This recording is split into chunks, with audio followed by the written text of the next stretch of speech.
Hello guys, MikuChibi here, welcome back to Sword Factor, and we finally got our summer banner, Summer Banner 2026 after those many rerun. I'm not sure why they even did rerun.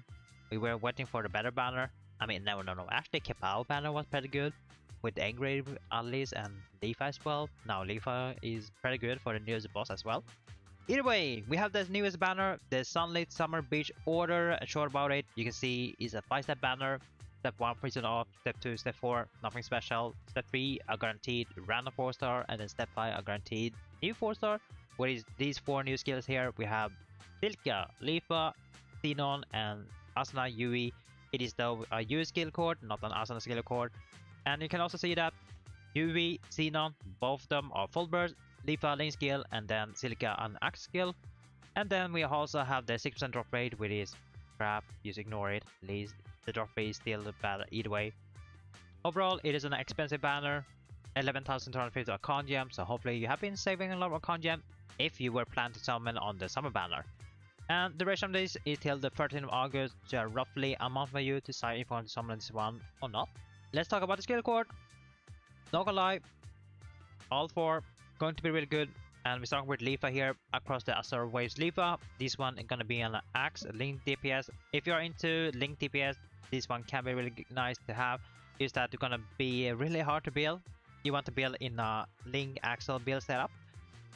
We have axe skill, summer scrap, skill animation, 80 SP, blunt of water, 4-second cooltime, 63 switch gauge, and 51 break gauge, which is not bad. It's a decent.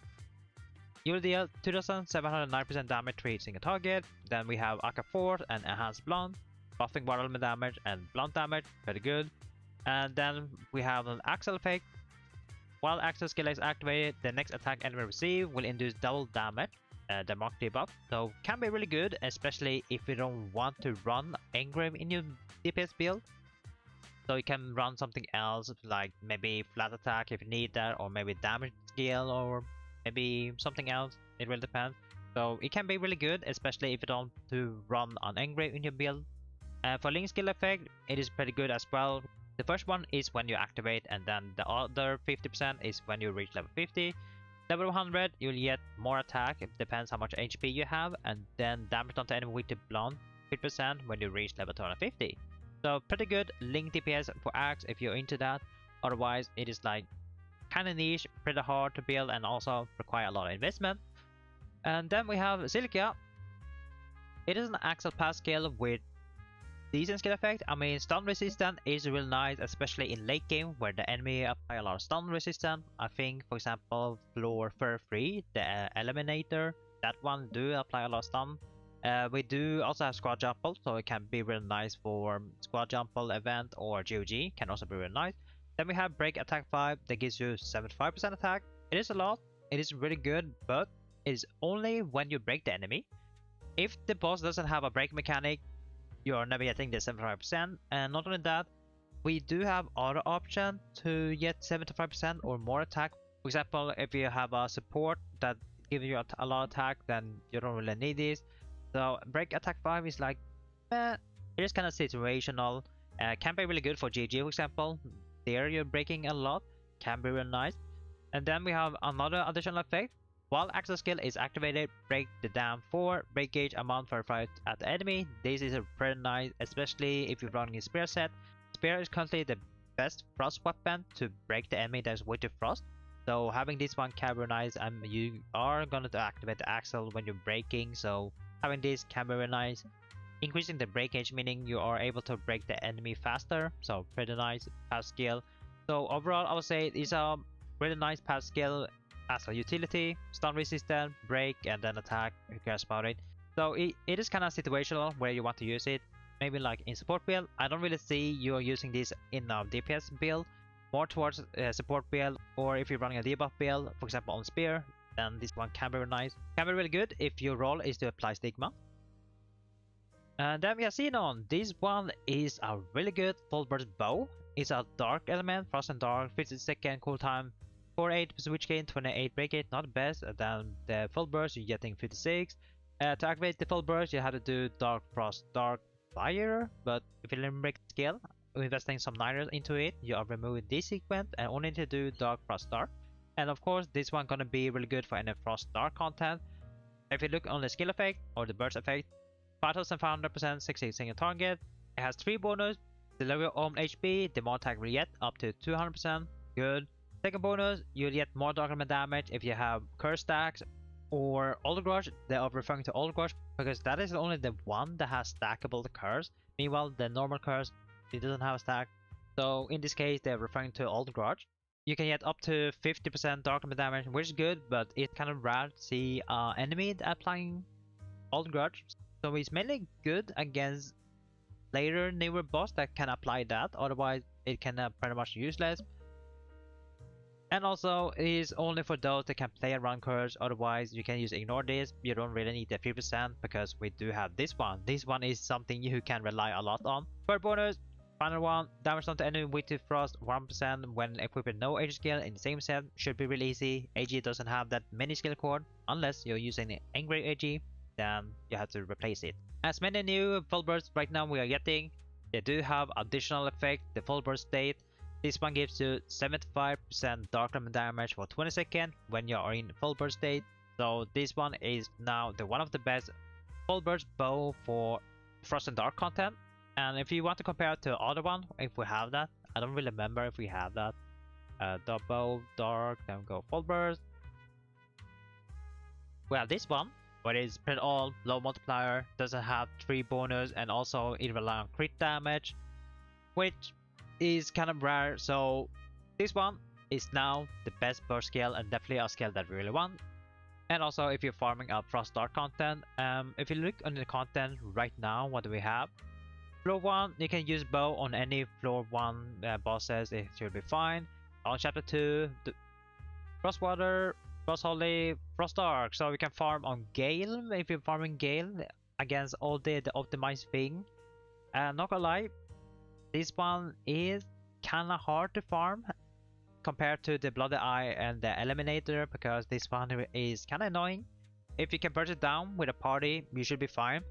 This one do apply Old Grudge, so you can utilize the second bonus if you want to, so it's not bad. So if you farm for late game weapon, the Gale, it can be really good there. For example, Chaos Showdown, for solo content, we have Dark Frost, we have that.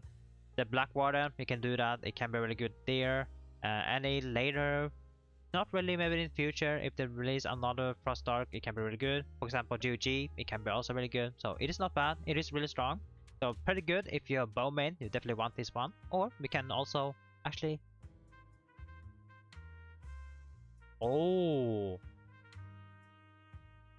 I think it is better to wait Sinon's birthday, not gonna lie. Either if you want to aim for full burst banner or Sinon's birthday, I think maybe it's better to wait for Sinon's birthday. Not gonna lie. I will think about more of that later on. So this one is really good, definitely above that you really want. And last one, we have a moment of wave Yui. This is gonna be a full burst base DPS. If you are into base DPS, it is pretty good. Gonna be really good for blunt water, and currently we do have many blunt water content, so it is pretty good. The switch gate breakage, not the best. To activate burst, you have to do water, blunt, water, fire, but same as Sinon, if you invest some nitros, you only need to do water, blunt, water, and you can pretty much ignore the fire one. Full burst, it do 5,400. Okay, I was expecting maybe 6,000. It is AoE though. That is really good, especially for the newest boss. This one here, it do have some mechanic where you can deal AoE, so it can be really good for that if you want to run a mace DPS. For the bonus, it has 3 bonus, getting 150 attack against enemy with debuff. I mean, in late game, you're always gonna run mark, so you are always gonna get 150. Then water element damage increased by 0.5, the non-frostbite stack the player is infected. You can pretty much ignore if you don't know how to play frostbite. Otherwise, it is pretty good for those specific players that also play around frostbite. And then for bonus, 1% damage to enemy with blunt when equipping no AG skill. Same again. It's pretty good because AG, it doesn't have that many skill cord unless you're running AG engrave, then you have to rely on applying marks somewhere else. And then it also have the full burst state effect here, 75% waterman damage for 20 seconds, really good one. Now this one is one of the best full burst maze in the game that when it comes to blunt water. And if we take a look on the ones we have, let's see, water. Then we go for, where's maze? There, maze, full bird. And we have this one, the old one, same again, low multiplier, only 2 bonus. So this one is now one of the best full burst maze DPS if you're into that. So overall, all 4 skill core going to be really good. And then we have Leafa. It's 4 skill with higher damage multiplier after limb breaking. I mean, if you mainly only looking for the skill effect, then you don't really need to limb break. But if you're running a axe DPS set in a Ling axle set, then you definitely want to limb break it. Otherwise, you don't really need it. I don't see it being worth it. The drop rate we do have not best of course, 0.325. Step 5, you will have 25% chance to get the one you really want, or 1% if you use any of the 4, so not bad. Now, the question is this banner worth to summon on? As a new player, if I start a game, I will not summon this one. I don't think it is really good for new players or beginner because the skill cord is really hard to build around. The mace, the bow, and the axe, because they do require other skill cord to be able to build around them. And mostly towards the veteran or the older player, they have more skill cords, so they are able to build around the skill cord. As a new player, beginner, you skip this one. This is mostly towards the older player, the veteran that knows how to play around the skill cord. For our players, it really depends what you have, what you need. For example, if you want to improve your bow, especially dark element, getting the Sinon can be really good. And you also find getting the auto skill, you find getting the Silica, Leafa, and the Yui, then it's pretty good, really good banner to summon on. But the only thing I will stay away from this banner, skip this one, is because Sinon's birthday is going to be on 20th August and this banner going to disappear, which means you have a chance to get this one in her birth banner. And maybe her birthday skill is much better, we don't really know that.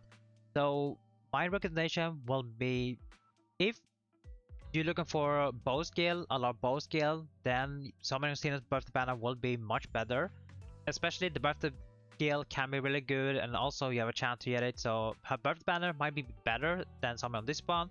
But if you're a player that's looking for the highest drop rate or the higher chance to get the specific skill, this Sinon here, then you want to summon this one, because this one gonna have 25% chance to get it on the step 5. Compared to Sinon's birthday, it will have lower drop rate. So if you want to have the high chance, you want to summon this one, and also you'll find getting the auto skill. But if you want to have multiple bow skill and you also want to have Sinon's newest birthday skill, then just wait for her birthday. It will be much better. For those that are running maze DPS, same is going for you. It really depends. We do have Yui's birthday on 1st August, but I don't think this one will be included because it's still ongoing. So I think it is much better to wait to see what Yui is offering. We do have many other birthdays coming. We have Yuna, that one gonna be 2 weeks from now. So in 2 weeks we are getting Yuna's birthday, and maybe Yuna gonna have some interesting maze skill, maybe another blonde water full burst. I doubt that, but maybe something that can be really good, so maybe you want to save for that. And then we have Yu's birthday gonna be on the 1st August, then we have Miro on the 3rd August. So there are gonna be many birthday. Maybe you want to wait a little bit to see what other birthday banner is coming. You want to pull in this banner if you want the UV and you're fine to getting the auto skill, you're fine getting the Sinon, Leafa, and Silica, then it's gonna be really good. Otherwise, we do have many other banners that's coming, maybe that is gonna be much better. For example, we have Yuna. Yuna is a character that has many main skills, so maybe waiting for that can be better. We do have Yu's birthday as well, that's gonna be on the 1st August, but it won't have this one because this one is still ongoing, so Yu's birthday won't have this one. So keep that in mind. And we also have Miro. Miro's birthday gonna be on 3rd of August. So maybe one of these 3, the Yuna, Yui, Miro, will have better skill core, better birthday skill that you are more into. So it depends what you really want. If you're currently running a maze DPS and you need this one, my recommendation, maybe wait a little bit you to see what Yuna, Yui, and Miro is offering. Maybe they're offering some maze skill that can be better than Yui or supporting it. Then you can decide if you need to summon on this one, and then maybe the birthday. It really depends what the birthday skill is gonna be. So my recommendation will be just wait a little bit, you to see what other banner is coming. So overall, my opinion, I will just wait a little bit. I will save my account gem for now, you to see what our banner coming. We have 3 birthday characters is coming, and also we still haven't seen our Acre of Minecraft. So my recommendation will be just wait a little bit just to see what other banners coming. It has long duration, a month duration, so you still have time to wait and save your account gem for the upcoming banner. You to see what they have. If the upcoming banner is not something you're interested in, then you can go back to this one and summon this one. It is really good, especially for those that are currently trying to improve their maze DPS or both DPS. It is pretty good. So TLDR, new player, skip this one. And for maze user and bow user, it depends. If you really need them right now, then it's definitely worth it. Otherwise, you can wait a little bit, you to see what all this banner is coming. And for players, if you're not into this summer skill core, then you can pretty much save and skip. This banner is not a must pull, to be honest. It is not something you really need. I think they're gonna release more skill core. They're gonna have the similar effect as them. So skill core is not like must yet. So yeah, if you do have any question, let me know in a comment. Otherwise, I will see you guys on the next video. Take care now and bye bye.